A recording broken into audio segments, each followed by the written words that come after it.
Bienvenue sur les news de Samir. Aujourd'hui, on va parler de l'actualité car beaucoup se méprennent, hein.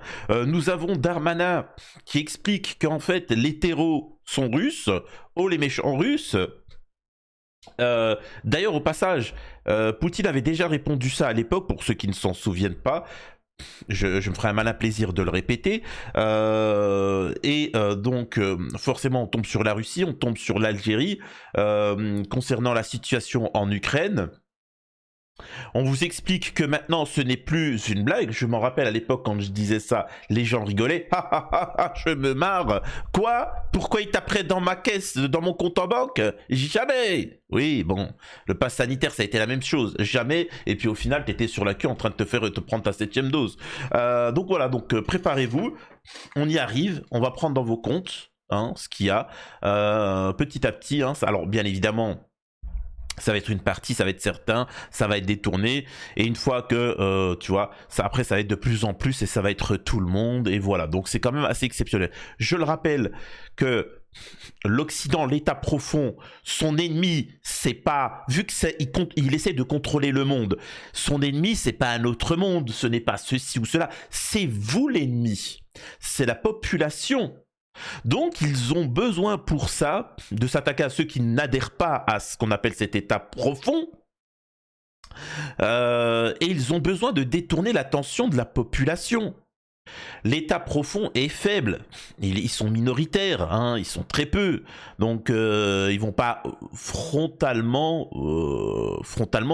vous s'opposer, hein. Tu vois, c'est pas Jacques Attali, c'est pas Soros, c'est pas Juan Branco qui vont venir devant vous et vous dire on va vous puncher. Non, ils vont faire ça discrètement, gentiment. On va vous mettre le drapeau de oh mon Dieu la Russie, oh mon Dieu l'Algérie et ainsi de suite. Et tu vois, en attendant, on vous la met. Non.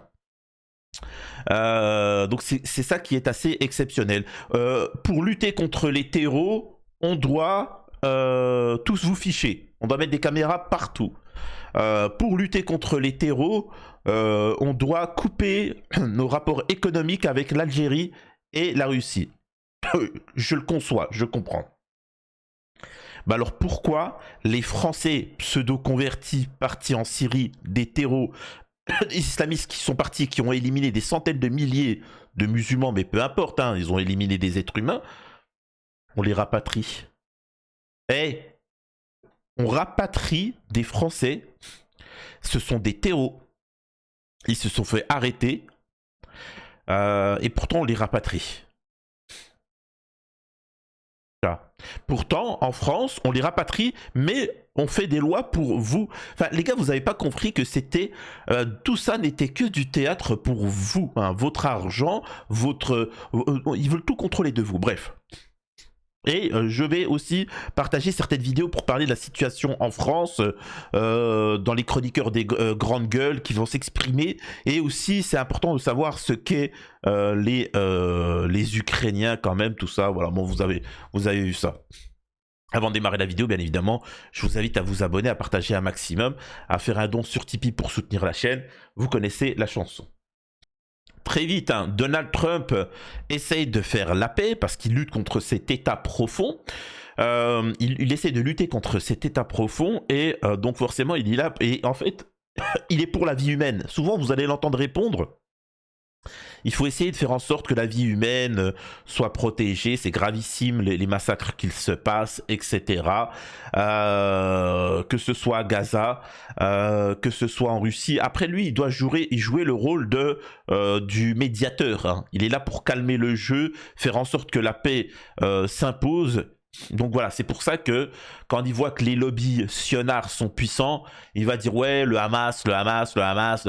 Au bout d'un moment, quand le Hamas, ils ont dit, écoutez-moi bien, maintenant nous on respecte, eux ils ne respectent pas, et en plus on entend des déclarations Trump, bah vous savez quoi, il met en danger parce que nous aussi on va commencer à pas respecter le truc. Tout de suite Donald Trump, avec son conseiller, explique que le Hamas, ce sont des gens gentils comme nous et qu'on n'est pas les tchouins d'un Israël. Et il explique que personne ne pourra déporter les Palestiniens. Ça, c'est les propos de Donald Trump. Donc voilà, il joue un petit peu, il va dire du bien des Russes, ensuite des Ukrainiens, ensuite il va être un peu dur avec les Russes. Lui, ce qu'il veut, c'est imposer la paix. Bref. Donc ça, il faut le comprendre. Mais le système a besoin de cette situation, de perdurer cette situation, parce que ça permet de contrôler les populations, ça permet d'interdire les élections, de censurer tout ce qui bouge. Quand même, hein, c'est quand ça a été révélé, hein, ça a été révélé que Biden, Kamala Harris, la pro-palestinienne, ça censurait les réseaux sociaux, ça massacrait les Palestiniens, en veux-tu, en voilà, etc., etc. Donc c'était quand même exceptionnel. Bref. Derrière, nous avons ici Darmanin qui nous explique, écoutez. Affirmer non, que la menace la plus prégnante selon elle, c'est la menace terroriste. Est-ce que c'est faux? C'est parfois la même chose, la menace russe et la menace terroriste. Ceux qui assassinent... Islamiste? Oui, bien sûr. Ceux qui assassinent Samuel Paty, c'est qui? C'est des citoyens russes, tchétchènes. Quand j'étais ministre de l'Intérieur, la Russie, c'est des centaines de citoyens russes qu'elle ne veut pas reprendre. Je constate d'ailleurs que Mme Le Pen et M. Bardella n'attaquent jamais la Russie pour dire qu'ils ne reprennent pas leurs citoyens russes, tchétchènes, Ingouche. Ingouche, c'est celui qui a assassiné Dominique Bernard. Ils sont fichés S, ils sont radicalisés, ils sont islamistes, ils sont russes, il n'y a aucun doute là-dessus. Et la Russie ne les reprend pas depuis de nombreuses années, ou extrêmement peu avant la guerre, puisque j'étais le... Alors encore une fois, je le répète, concernant l'histoire des OQTF, certains disent qu'ils sont de tel endroit, c'est faux, et forcément les pays ne les récupèrent pas. Vladimir Poutine va répondre à ces propos à l'époque. Il dira « Je suis désolé, vous avez beau dire que ces individus sont de telle ou telle origine, ils sont nés en France, ils ont grandi en France, ils ont une éducation à la française, laxiste. Chez nous, vous inquiétez pas, on les traite comme il faut. Hein. Donc voilà, donc c'est un petit peu ce qui va dénoncer... Et en résumé, ce qu'il faut, et moi c'est ce que je dis, plutôt que d'essayer de trouver des coupables de l'autre côté de la planète, remettons-nous en question. Moi ça me dérange pas. Moi je vous le dis, hein, si personne veut récupérer les OQTF, mais ça ne me dérange aucunement. Moi j'ai envie de te dire, c'est de la main d'œuvre gratuite. Je les mets dans des centres de détention. Tant que personne veut les récupérer, ils travailleront gratuitement pour l'État français. Oh mon Dieu, c'est horrible! C'est horrible ce qu'il vient de dire! Oh mon Dieu! Bah, il avait pas qu'à venir. C'est simple, hein. Moi, je suis pour que les pédos et ceux qui bipent des femmes et des enfants... alors, on votera, on mettra c'est en loi... en fait, c'est comme au Japon, aux États-Unis, en Russie, en Algérie. C'est-à-dire qu'on met en place la peine capitale, c'est tout. Oh mon Dieu, c'est horrible! Non, mais il a juste pas touché un enfant. Ouais, mais c'est quand même horrible. Oui, mais il a pas... c'est quand même difficile ou pas? Je sais pas. Je veux bien, on condamne à la peine capitale quelqu'un qui boit de l'eau. Tu vois, oh mon Dieu, il est sévère, Samir. Non, là, écoutez en commentaire, encore une fois, je le répète, regardez en commentaire. Oh, il est ignoble, tu vois, quand même. Ouais, juste pour avoir touché un enfant. Juste. Ah ouais, d'accord, on n'a pas le même logiciel. Donc, le problème des OQTF, c'est le problème français. C'est le problème français, c'est pas le problème de ceci ou cela. On les fout en détention, ils travaillent gratuitement pour l'État français, ça rapportera de l'argent, salut, au revoir. Tu vois? C'est tout, c'est aussi simple que ça, on va pas se déranger. Et donc là, encore une fois, on essaie de se défausser sur la Russie. Premier à réouvrir ce canal, et le président de la République m'avait envoyé en Russie pour discuter justement avec les autorités russes. Pourquoi la Russie ne reprend pas ses citoyens? Et pourquoi Marine Le Pen n'en parle pas selon vous? Parce que je pense qu'elle est un petit peu obsessionnelle sur le Maghreb. Évidemment, l'Algérie, le Maroc, la Tunisie, tous les pays du monde doivent reprendre leurs citoyens. Et ce que fait l'Algérie est inacceptable. Et je l'ai dit, et je soutiens évidemment notre discours ferme et fort contre cette... Ferme et fort? Oui, contre cette difficulté qu'elle a. Ah oui, alors, attention, le discours français est insultant, menaçant, il est tout ce que tu veux. Le discours, tu vois. Mais derrière, il n'y a rien, bien évidemment. L'Algérie a accepté ses citoyens, bien sûr, mais c'est le cas aussi de la Russie. Donc j'aimerais qu'il n'y ait pas deux poids, deux mesures. La menace terroriste, c'est aussi la menace de quelques citoyens russes, nombreux, puisque vous savez ce qu'on appelle l'État islamique au Khorasan, c'est-à-dire les ex... Bon là après il part en cacahuète, etc. Mais encore une fois, on essaiera toujours de vous faire peur, de vous manipuler. Maintenant c'est le problème, c'est la Russie, c'est l'Algérie.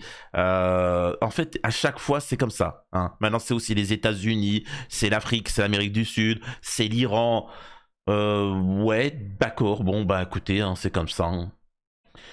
Le truc, c'est qu'on essaye de vous faire peur avec un truc imaginaire, et derrière, c'est pour vous contrôler, vous manipuler. Donc nous avons, à cause de l'histoire de l'Algérie et de la Russie, 60% des grands épargnants français qui mettent entre 200 € et 500 € par mois sont favorables à l'utilisation de l'épargne pour financer la défense nationale. Alors 60% des grands épargnants, hein, donc apparemment mettre 200 € de côté par mois, c'est que t'es milliardaire, quoi. Tu fais partie de la haute société, hein. Ça veut dire que waouh, puta cana, tu vois. Ça veut dire que par an, par an, tu arrives à mettre 2000 balles de côté, hein. 2000 balles, 2400, non. En fait, le mec arrive à mettre 2000 balles. Si par an, vous arrivez en France à mettre 2000 € de côté, c'est que vous êtes un anti-monsieur, tu vois. Et en tant que tel, on va taper dans ta caisse. Hein. Comprenez-le bien, c'est important, s'il vous plaît, de regarder ce qui est écrit. Si par an, vous êtes capable de mettre 2000 € de côté, eh ben on va prendre tout, hein. Ton slip, c'est important, hein. Ton slip, tout, on va tout te prendre, tu vois. Ton sang, tes enfants, ta femme, pas de soucis, t'inquiète pas. Par contre, ta femme, on va la laisser consommer par Hanouna et sa clique, hein. Tu vois ce que je veux dire, hein. Espèce de patriote à fleur de lys, hein. Vive la France, hein, sacré toi, incroyable. Donc voilà ce qu'il en est, voilà à quoi ça sert de faire peur avec l'Algérie et comment on appelle ça, avec la Russie. Tout ceci n'est que de la manipulation. Et encore une fois, ça fait très longtemps que je le dis, la situation en France est catastrophique. On va... Déjà que de base, elle était catastrophique, et puis il faut bien comprendre que la France est un pays ultra endetté, et donc tôt ou tard, elle va devoir rembourser ses dettes. Économiquement, bon, c'est une catastrophe. On a aussi des incompétents qui nous ont dirigés. Et donc, plutôt que de réparer les choses, de développer, de faire comme l'Italie du business... Ben non, on n'est pas capable de ça. On décide de voter pour des gens incompétents, et ben on assume les conséquences. Regardez ce que dit cette petite Julie, chef d'entreprise. Ce qui est compliqué, c'est que notre entreprise, elle vit depuis des années, on a grandi. Maintenant, on a 37 salariés. Bravo. Ah oui, c'est une belle boîte. Super. C'est une belle boîte. Bravo. Par contre, au-delà de la success story que tout le monde voit, en fait, ce qui est compliqué, c'est de trouver des salariés, de faire les papiers pour les embaucher, les payer, parce qu'il y a énormément de charges. Il faut payer leur salaire, l'URSSAF, la mutuelle, la prévoyance, toute la paperasse qu'il y a énormément autour. Et avec 38 salariés, on est obligé de prendre des salariés en plus pour nous aider à faire ces démarches administratives. Ouais. Il faut eux-mêmes les payer aussi. Nous, ça fait 2 ans qu'on ne se paye plus, qu'on est dans une situation critique, nous, les dirigeants. Mais... Donc, elle est en train de dire qu'elle a 37 employés, plusieurs entreprises. Elle fait tourner l'économie parce qu'après, il y a l'expert comptable, il y a toute la clique, il y a les huissiers, qu'elle paie, machin, la totale, quoi. Elle vous dit, par contre, nous, on n'a pas de salaire. Les chefs d'entreprise, ils n'ont pas de salaire. Et pourtant, et c'est pour ça que je vous dis, t'as l'extrême droite après qui va te dire quoi? L'islam, le hijab, tu vois. Et t'as la gauche qui vont dire quoi? Salaud de patron. Les patrons, ils sont méchants, tu vois. Et bah devenez patrons les gauchistes. Les gauchistes, pourquoi il n'y a aucun gauchiste chef d'entreprise? Pourquoi il n'y a aucun chef d'entreprise? Pourquoi vous êtes juste en Sarouel en train de profiter de la CAF? Dites-moi, parce que vous savez qu'il faut travailler, il faut faire des sacrifices, mais quand tu fumes des pétards et que tu es là en train de dire ouais vraiment, tu vois l'écologie, j'hallucine, tu vois franchement le capitalisme c'est méchant, moi j'aimerais bien qu'on se tape tous 30 000 balles par mois chacun, waouh c'est une trop bonne idée, moi j'ai encore une meilleure idée Billy, vas-y dis-moi, moi ça serait plutôt 50 000 € par mois, oh ça c'est trop bien, tu vois. Et puis ça serait trop bien d'avoir un système où je t'explique, tu vois, une société pure, tu vois, pas comme maintenant, où par exemple, tu vois, avec du troc, c'est-à-dire que, tu vois, par exemple, t'as le boulanger, ben il propose son pain tu vois, son pain aux autres, et en échange, eh ben, il peut acheter du lait au producteur de lait, et il peut aussi en échange avoir, tu vois, des pommes, et il peut acheter aussi une chaise, tu vois, pour celui que l'ébéniste, etc. Ouais, et puis tu sais, le cordonnier, s'il veut s'acheter une paire de bottes, tu vois, oh, ça serait trop bien, tu vois, machin, etc. Et puis pour faciliter cet échange de troc, on inventerait un truc, une équivalence avec un truc qui n'a pas forcément de valeur en soi, des petits billets, tu vois, hein. Et puis on fera en sorte qu'ils soient pas trucables, parce que c'est comment on appelle ça, on peut pas faire de faux billets, on appellera des billets de banque, tu vois, ça serait quand même incroyable, ouais, voilà, hein, et puis on paierait une police pour protéger tout ce système-là, tu vois, et ceux qui ne respectent pas, on créerait des prisons, tu vois, ouais, bon, en fait, ouais, bon, au final, tu critiques, mais au final, la réalité, c'est que, voilà, hein, t'es bien gentil, mais en fait, tu critiques le capitalisme, mais quand on va plus loin dans ton idée de gauchiste, on arrive au capitalisme, donc tu te tais, Billy, hein, donc tu vas vivre dans ta forêt, avec ton saroual, hein, le zadiste, et tu vas pas me faire richer, hein, quoi, hein, voilà, et pour les autres, vous vous abonnez, hein, parce que encore une fois, c'est ça le capitalisme. Plus vous vous abonnez, plus vous faites de dons, plus on peut se développer. Hein. Le reste, tu vois, je le laisse aux zadistes. Écoutez. Faut pas oublier aussi qu'il y a de l'humain. Ces 38 personnes, c'est important qu'ils soient rémunérés. Dès qu'on voudrait faire quelque chose, une augmentation ou des heures sup, c'est catastrophique en fait, ça joue sur notre bilan. On est vraiment pris à la gorge de tous les côtés.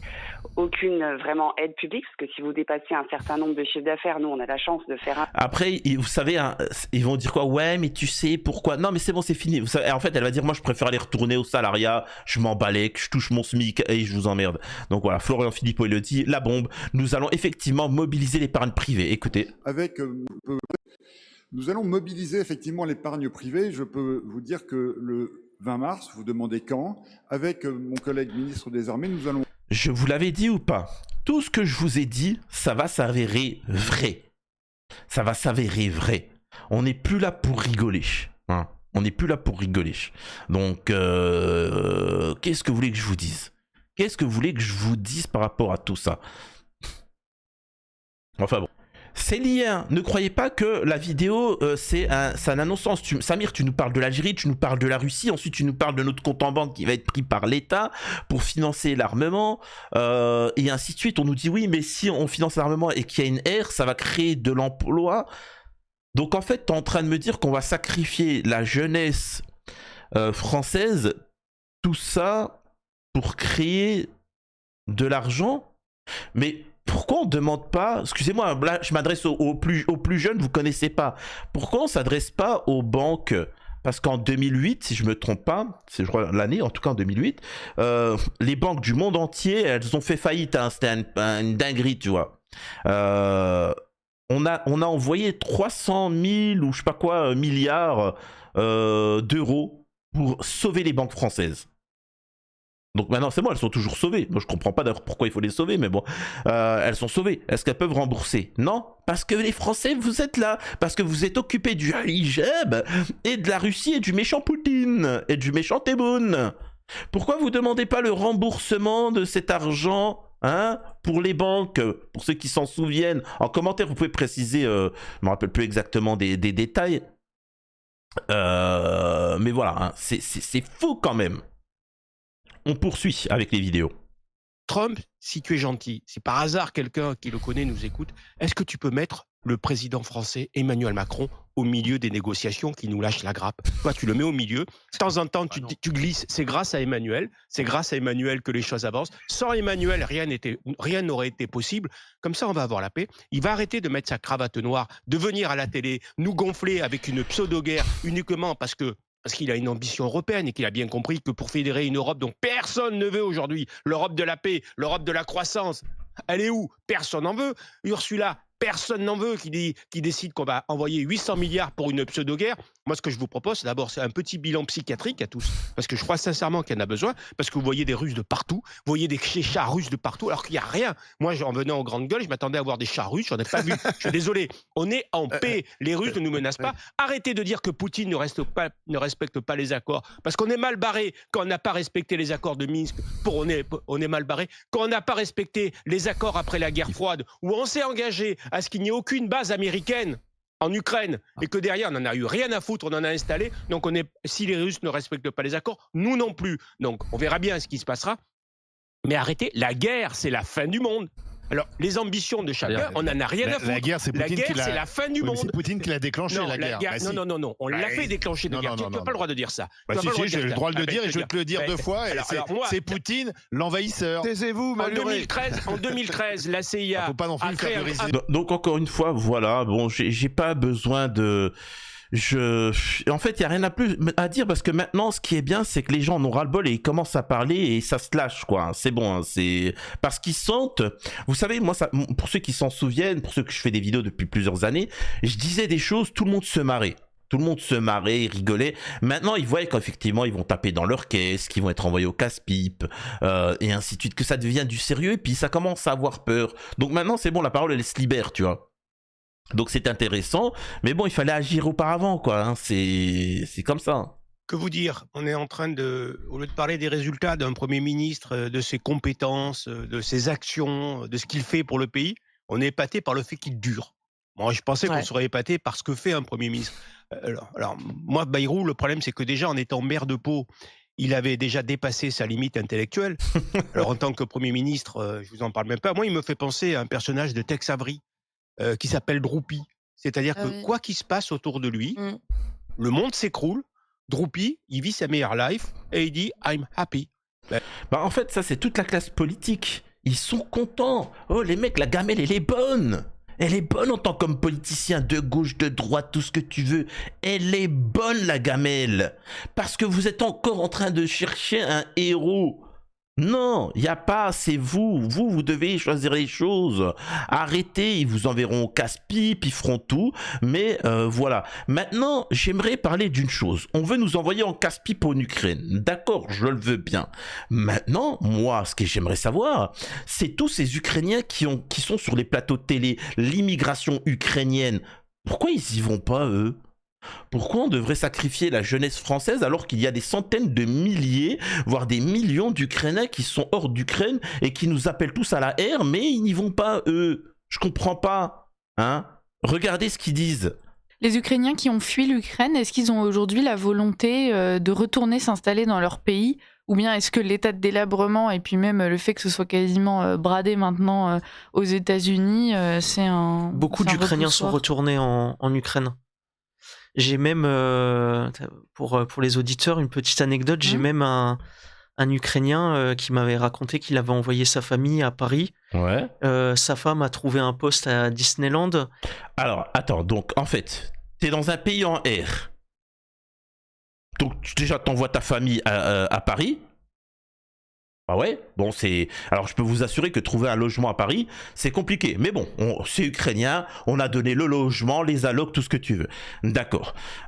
Ensuite, elle trouve un taf directement à Disneyland. Bon, ben bravo. Tu vois, c'est bien. Hein, en plus, je pense pas qu'elle maîtrise la langue, mais c'est pas grave. Tu vois, ça trouve du travail comme ça, on facilite. Hein. Vive l'Ukraine, tu vois. Mais par contre, le français, il passe toujours en second plan. Hein. C'est comme ça. Elle a vu ce qu'était Paris, elle a vu l'immigration, elle a dit je reste pas un an dans ce pays. Ah. Et donc on a une clocharde d'Ukrainiennes et d'Ukrainiens qui sont venus en France. Elle s'est dit quoi ? Quoi ? Il y a des Arabes ? Il y a des Noirs ? Quoi ? Je comprends pas. Non, mais en fait, je t'explique, parce que ça fait plusieurs générations qui sont là et qui cotisent, tu vois, hein, qui cotisent et qui travaillent. Ça fait plusieurs générations qui sont là. Hein. T'étais pas né que son père, il était déjà en train de travailler en France, machin. Hein, il cotise. Et puis ton Disneyland, tu vois, le responsable de secteur, tu vois, il peut avoir des origines, tout ce que tu veux. Et puis il y a une histoire. C'est pas pareil, tu vois. Il y a une histoire française, hein, tu vois. Alors je sais que tu fais partie des bataillons Azov. Bien évidemment que tu rêves de camps pour les Noirs et les Arabes. Et que à Paris ça te choque, hein, parce que peut-être qu'en Ukraine c'est autrement, mais c'est comme ça que ça se passe en France, tout du moins. Hein, tu vois, c'est particulier. Elle a dit que, donc c'est ça ce qui le choque. Hein. C'est-à-dire que soi-disant l'Ukraine, ils vont se faire envahir, oh mon Dieu, c'est horrible, etc. Des gens les accueillent à Paris, mais en plus elle n'est pas contente. Elle veut imposer son idéologie. Beaucoup d'Ukrainiens ont réalisé ce qu'était aussi l'Europe actuellement, et je pense que ça a fait peur à plus d'un. Donc c'est un bien pour un mal, finalement. Bah écoutez, ben voilà, démerdez-vous, hein, démerdez-vous avec la Russie, si vous voulez que je vous dise. Vous voyez ce qu'il en est? Et ce qui me fait de la peine, c'est que ceux qui défendent le plus les Ukrainiens, c'est pas les Français de souche, hein. C'est pas les Français catholiques, hein. Les Français chrétiens, ils soutiennent la Russie. Les personnes d'extrême droite, ils soutiennent la Russie. Les personnes d'extrême gauche, ils sont plus du côté russe. En fait, toutes les communautés sont pour les Russes. Il y en a qu'une seule de communauté qui sont avec les Ukrainiens, c'est qui? À votre avis, hein? Ben, ils sont toujours... C'est incroyable, quoi. Ils sont toujours là où il faut pas, hein. C'est incroyable. Ah, ça n'y manque pas, hein. Là, c'est incroyable cette histoire quand même, hein. Mais n'empêche, juste aussi aux patriotes. Regardez, Marion Maréchal et Jordan Bardella ont été épinglés pour des factures gonflées ou des frais injustifiés lors des élections européennes de 2024. L'État a refusé de leur rembourser plusieurs centaines de milliers d'euros. Donc en résumé, ce qu'il faut comprendre, c'est que ces gens-là sont des voleurs. Ils font que de voler l'argent des Français. Hein. Vous, oui, toi patriote à fleur de lys, ils volent ton argent. Hein. Tout ça, après, je peux vous assurer qu'à gauche comme à droite, tout ça, c'est ça la classe politique. Ils ne servent qu'à pomper votre fric, mais c'est pas grave, encore une fois, hein, parce que vous êtes manipulés constamment dans le délire droite-gauche, etc. Est-ce que les méchants, c'est les Russes? Est-ce que les méchants, c'est les Algériens? L'ennemi est de l'intérieur. Et quand je dis de l'intérieur, je vais dire ça s'appelle l'état profond, hein. Et donc, on apprend aussi que Poutine refuse le cessez-le-feu parce qu'il n'a ni queue ni tête. Il n'a ni queue ni tête. Zelensky veut poursuivre tout ce système-là parce qu'une fois que comprenez-le bien, une fois qu'il y aura un cessez-le-feu en Russie et en Ukraine, bah, les gens vont demander des comptes. Ils ont peur qu'on demande des comptes. Et donc, c'est pour ça qu'ils veulent poursuivre. Et à l'heure actuelle, je vous le dis, ils veulent poursuivre avec l'Algérie, hein. Donc, faites comme bon vous semble. Continuez à jouer le rôle du système.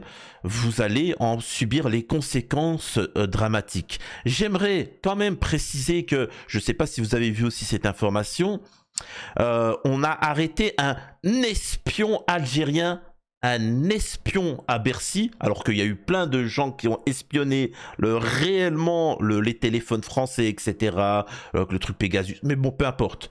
Il y a un espion algérien, et dans les médias, ils disent qu'il faut se méfier de l'hydre algérienne, que tous les franco-algériens peuvent être potentiellement des espions, et qu'il faut s'en méfier.